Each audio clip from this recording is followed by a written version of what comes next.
আমি যখন বিরোধী দলে ছিলাম আসলে মিন্টু রোডে থাকতাম, সারা বাংলাদেশ ঘুরতাম। আমি পঞ্চগড়ে মিটিং করতে যেয়ে ওখানে আমরা একটা রাত ডাকবাংলোতে থাকি। তো সেই সময় আমি চলে গিয়েছিলাম বর্ডার দেখতে বাংলা বান্ধে।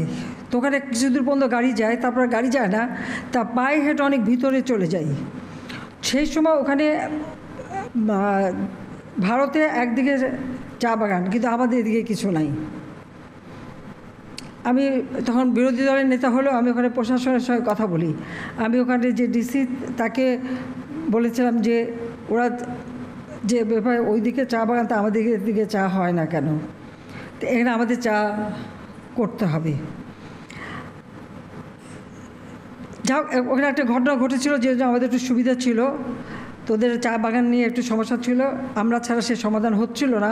তেমন যে সমাধান হবে যদি ওরা আমাদের চায়ের চারা দেয় তাহলে হবে। এবং ঠিকই ডিসি কিন্তু সেই কাজটা করেছিলেন, এবং সেখানে একটা যিনি চা গাছও লাগান তার মানে আঙিনায়, এবং সেখান থেকে একটা টবে করে ওই গাছটা আমার কাছে মেন রোডে নিয়েও আসে দেখাতে। যাক, এরপর আমরা যখন সরকারে আসি, আমি কাজী সাহেবকে ডাকলাম।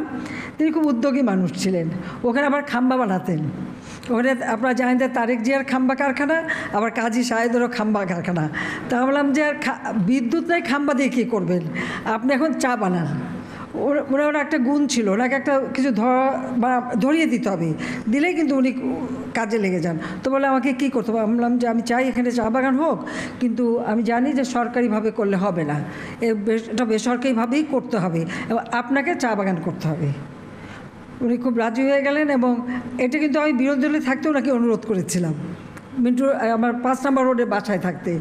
তখনই বলা ছিল। তারপর তো সরকার আসার পরে যা যা সুবিধা দেওয়ার দিয়েছি, এবং সত্যি সেই চা বাগান হলো। আর এখন আপনারা জানেন যে পুরো উত্তরবঙ্গের সব জায়গায় কিন্তু চা বাগান হচ্ছে।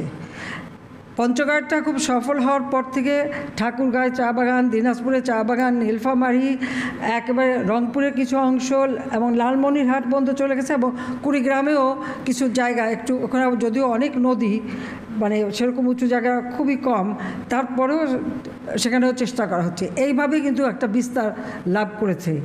আর আমি ধন্যবাদ জানাই যে এখন তো আমাদের চা বিভিন্ন এলাকায় চলে গেছে।